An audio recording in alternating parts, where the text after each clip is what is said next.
year of both highs and lows.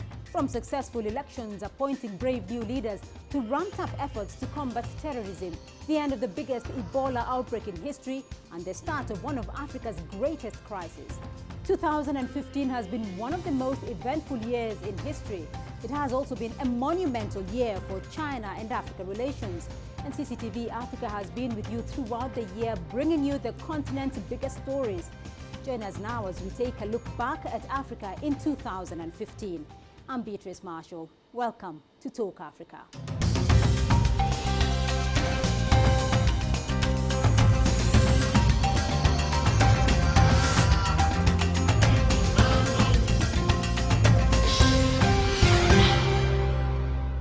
Now, as is tradition, 2015 kicked off with the African leaders meeting in Addis Ababa, Ethiopia in January to chart the future of the continent. The summit also gave African leaders and other international role players an opportunity to engage on pressing issues affecting the continent.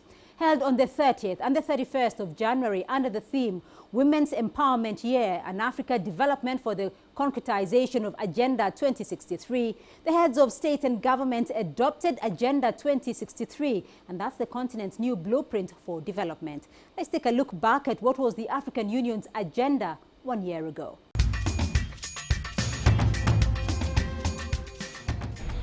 It's an annual two-day event meant to address the status of the continent, more so the underlying challenges.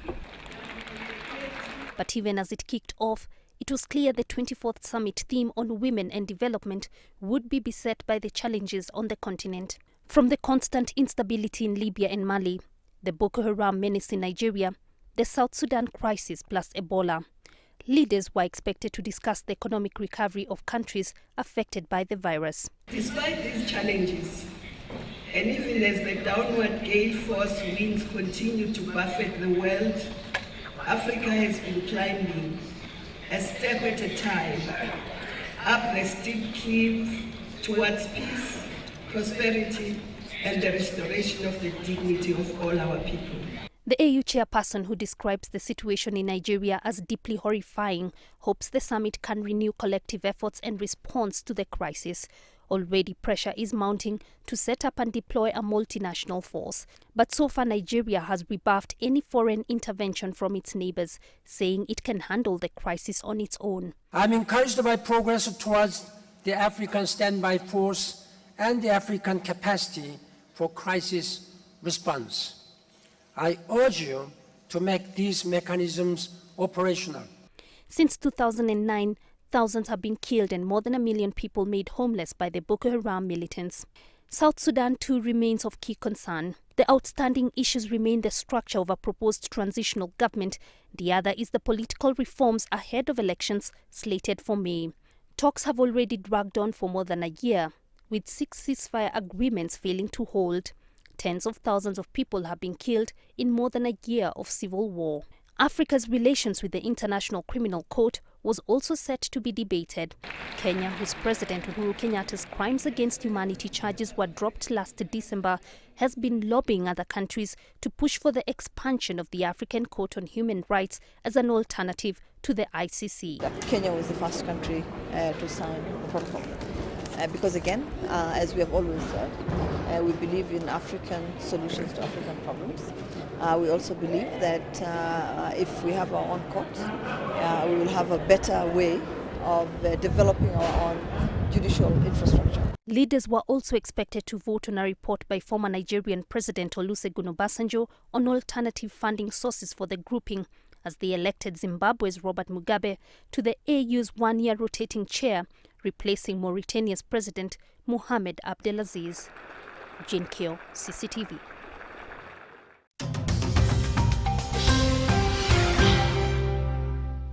Also in 2015, Africa took to the polls in a big way with several presidential and parliamentary elections across the continent. However, it was the peaceful change of guard in Nigeria that truly stole the limelight. On the 28th of March, Africa's most populous country with a history of military coups led the rest of Africa at the ballot by demonstrating that power can be transferred from one party to another democratically. The PDP's Goodluck Jonathan lost He quickly conceded defeat to the APC's Muhammadu Buhari in the most watched election of the year. CCTV's Clementine Logan takes us through 2015's electoral offerings to Africa.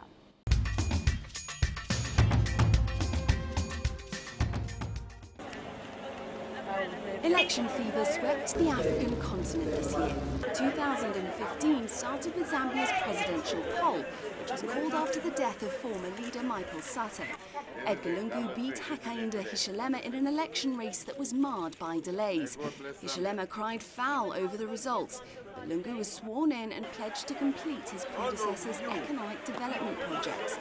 March witnessed history being made in Nigeria, in the nation's first peaceful transfer of power between civilian presidents. Never before had an incumbent been defeated in an election. Former military ruler Muhammadu Buhari beat Goodluck Jonathan by more than 2.5 million votes. His victory was met with colourful celebrations across the country. Guinea, Togo and Sudan saw incumbents retain power, while July's swearing in of Burundian President Pierre Nkurunziza for a third term plunged the nation into its biggest crisis since an ethnically charged civil war ended in 2005. Tanzania's October election was the most fierce the governing party faced after 54 years in power. But the opposition coalition failed to unseat Africa's longest-serving ruling party, and John Magufuli won with 58% of the vote. His swift crackdown on overspending and corruption sparked an online sensation. In the same month, Côte d'Ivoire pulled off a peaceful poll 5 years on from the country's devastating civil war. 73-year-old Alassane Ouattara garnered nearly 84% of the ballot, despite calls for a boycott by some opposition candidates. The vote was seen as crucial to helping the country recover from political and economic instability. December sees a snap election in Seychelles and a presidential poll in the Central African Republic, the lead-up to which was marred by violence. Clementine Logan, CCTV.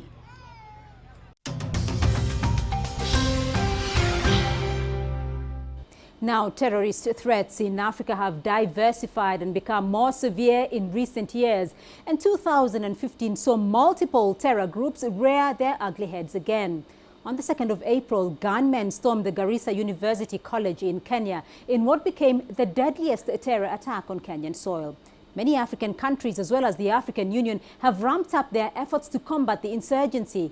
But between Boko Haram in West Africa, Al-Shabaab in East Africa, and various Al-Qaeda affiliates in North Africa, 2016 is going to be an even more important year when it comes to ridding the continent of radicalization. Let's take a look.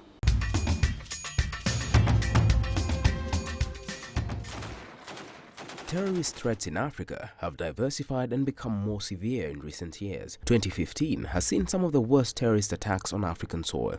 It has also seen enhanced regional and international efforts to return peace and stability to troubled parts of this continent. January the 3rd.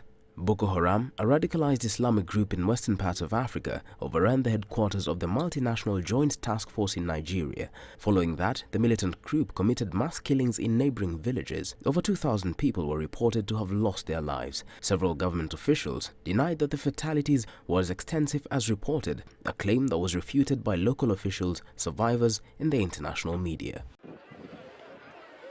March the 18th, armed gunmen stormed the Bardo National Museum in Tunis. 21 people were killed. The Islamic State claims responsibility. And on April the 2nd, terrorism reared its head once again. This time in Kenya's Garissa University College. The Somali-based group Al-Shabaab launched a dawn attack at the university, located in the northeast of Kenya, leading to a death toll of 148 and 79 injuries. That was considered the deadliest such attack on Kenyan soil since the US Embassy bombings in 1998.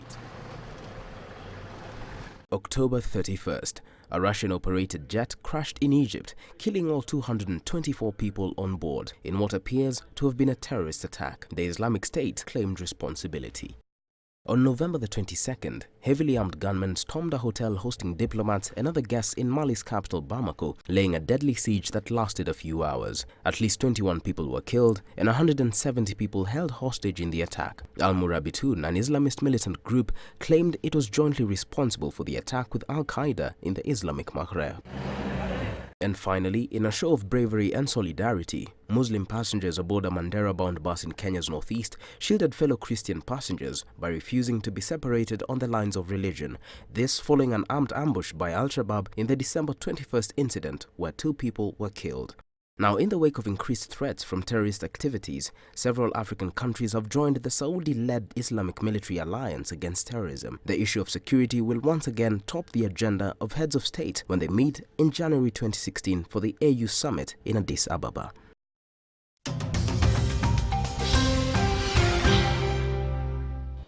Now, while Kenya has long been calling for Africa's withdrawal from the International Criminal Court, 2015 saw this call intensified. On the 15th of June, on the back of the 25th African Union Summit in Johannesburg, Sudanese President Omar al-Bashir, who is under investigation by the court, flew out of South Africa, defying a Pretoria court order for him to remain in the country until it ruled on an application for his arrest. South Africa is an ICC signatory and therefore obliged to implement arrest warrants. But the ruling African National Congress accused the Hague-based court of being biased against Africa. Pretoria's furious response and its decision to allow President Bashir to leave is affirmation of its shifting diplomatic priorities, with Africa's interests trumping those of the West. We spoke to the ANC's Keith Hossa in June to find out the party's feelings around the matter. Well, the NGC took a decision that the government must start the process of reviewing its affiliation to the Rome Statute in view of the fact that the current position adopted by ICC seems to be targeting African leaders much to the exclusion of everybody else. In so doing, the ANC is encouraged to do the review in conjunction with the African Union, so that at the end, when it has exhausted all the avenues, it can then withdraw, but it would not do so almost immediately. It will undertake that process. So if you look at the cases that ICC has handled, they seem to be punitive only to African leaders. It's not the case with Western countries. We've had invasion of Iraq by Americans. ICC is quiet on the matter. So it does not look like it is interested in resolving conflicts the world over, but it has been used as well as a tool for regime change in the continent. When heads of state visit the United Nations, they are granted immunity by America, and ICC respects that. But when a head of state visits South Africa and is at the invitation of the African Union and given all the necessary immunities by our country, they ignore that. So we see double standards in how the ICC operates. And it is up to the ICC to either reconsider its stance, which is punitive to Africans, and be much more open, and where we see equal treatment of countries the world over. If they fail to do that clearly, it means it leaves us where we are, where Africans are the only victims of the ICC. The alternative for us is to strengthen the African institutions of justice to ensure that Africans can resolve their issues as well through similar courts like an African Court of Justice. Well, we're going to take a short break now, but when we come back, we'll continue our retrospective analysis of Africa in 2015. To stay with us.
Welcome back to Talk Africa. Now, more than 2,000 migrants died crossing the Mediterranean Sea trying to reach Europe, putting 2015 on track to become the deadliest year for migrants escaping bloody conflicts and persecution in parts of North Africa and the Middle East.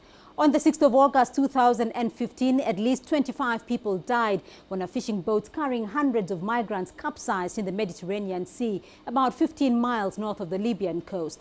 About 400 people were rescued in operations coordinated by the Italian Coast Guard. The boat is thought to have been carrying as many as 600 migrants, the International Organization for Migration reported. Earlier this year as well, I had expert guests in studio to analyze that situation.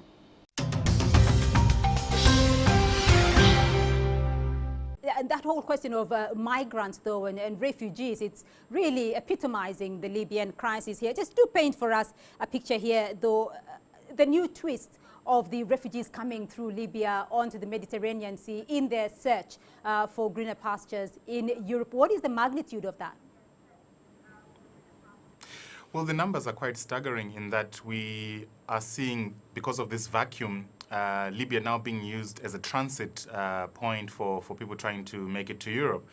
And the lack of an authority there, as it was before, maybe during Gaddafi's time, was that you didn't see these kind of numbers of people trying to make this journey.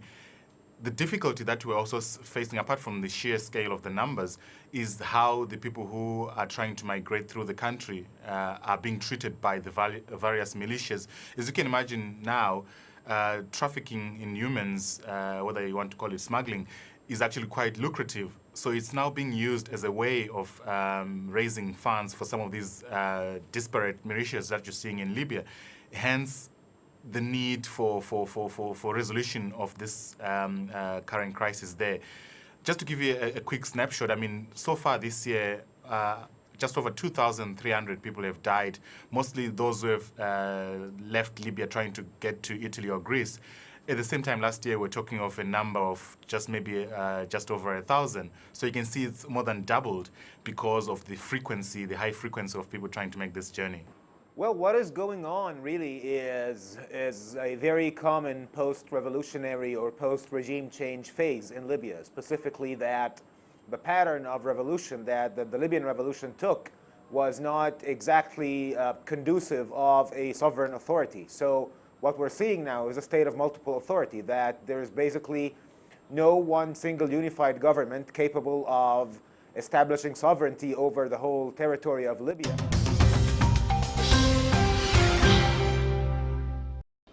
Now, the 2014 Ebola outbreak is considered the largest in history, affecting multiple countries in West Africa. It spilled over well into 2015. Cumulatively, Ebola had killed 11,300 people in Guinea, Liberia and Sierra Leone as of the 12th of September 2015, according to the World Health Organization. However, the dogged fight against the virus has seen Ebola rolled back with significant gains in Liberia and Sierra Leone announced. And then on the 3rd of September this year, the World Health Organization declared Liberia Ebola-free, with Sierra Leone following suit in November.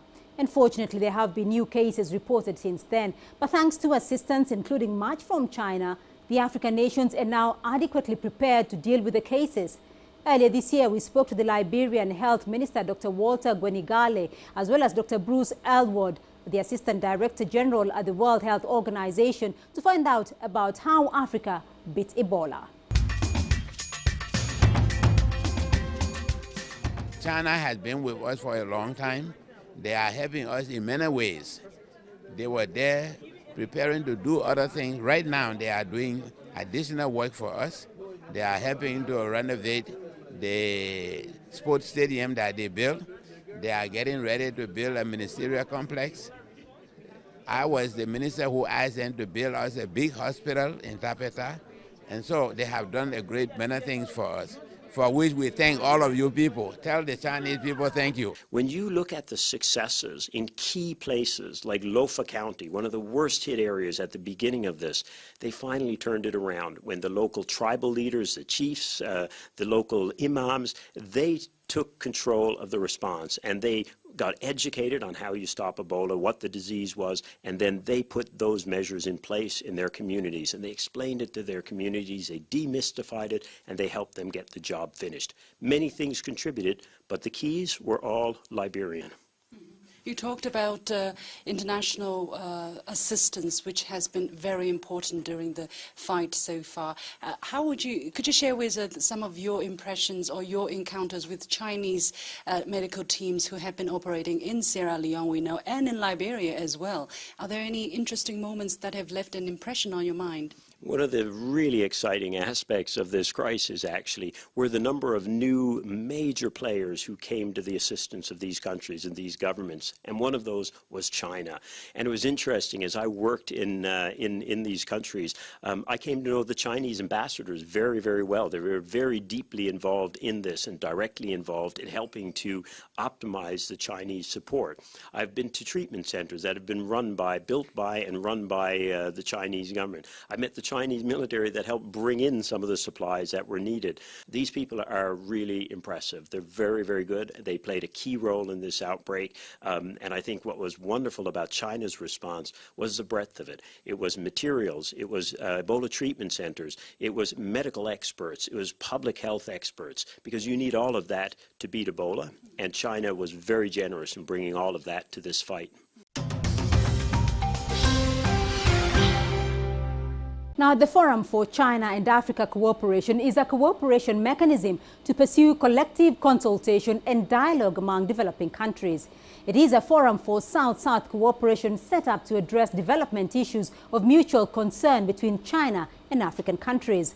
The forum promises great potential to support the advancement of the cause and the purposes of the African continent and China, especially in areas with political dimension, infrastructural development, utilization of available markets, and the business opportunities that could be harnessed by both sides. Now, this year, the forum marked its 15th anniversary and was held for the first time on African soil. CCTV's Robert Nagila took a look back at the strengthening Sino-Africa ties in 2015.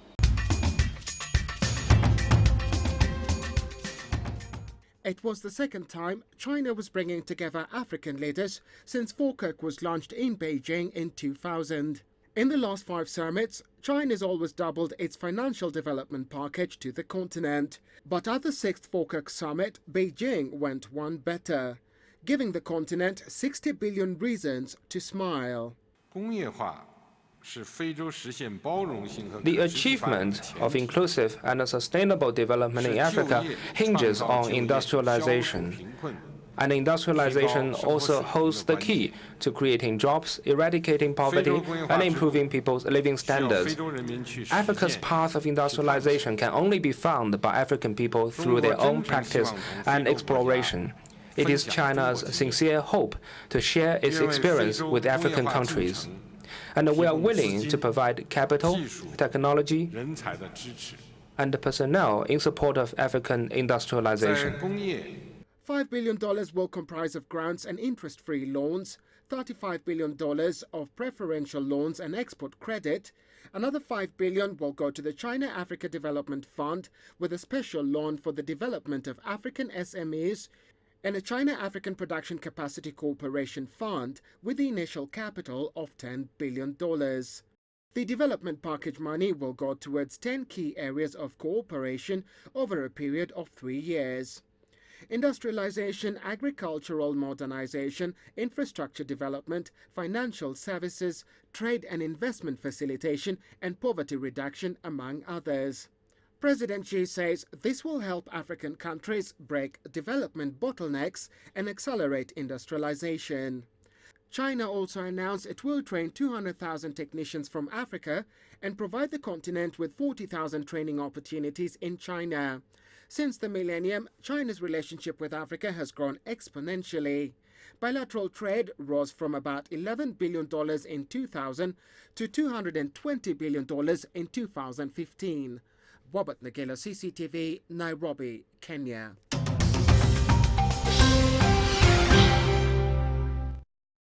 In 2015, Talk Africa brought to you various exclusive interviews with leaders from across the African continent.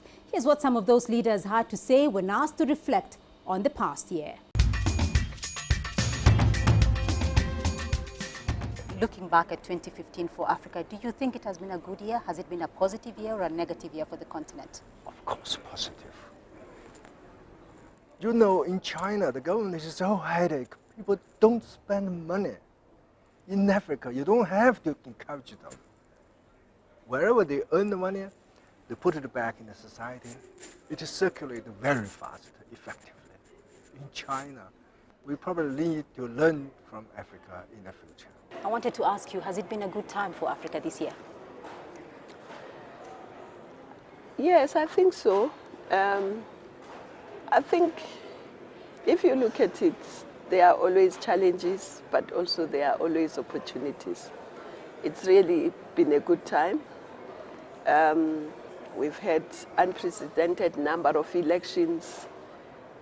We had about 17 or 18 elections, and most of them, maybe except one where there is a bit of an issue, Burundi, but the rest, from Nigeria right up to Burkina, they went very well. All 18 of them. We have adopted our 10-year plan of Agenda 2063. We have finalized the rapid response.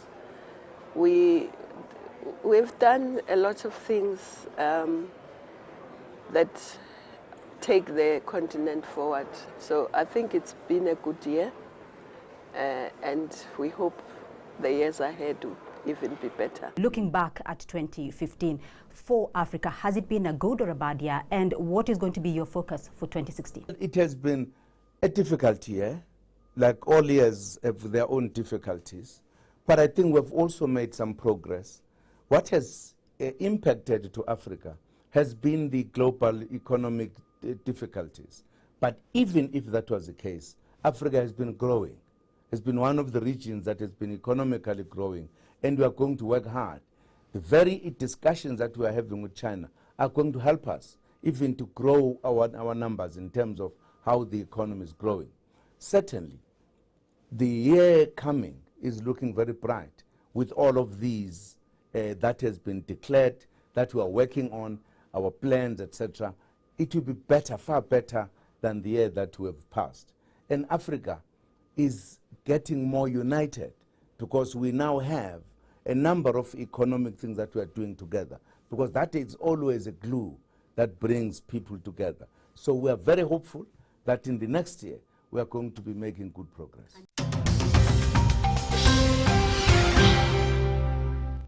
And that's all we have time for this week. Remember to join the conversation online through Facebook, Twitter and YouTube. Thank you for watching Talk Africa this year. We will see you again in 2016. From me, Beatrice Marshall, goodbye.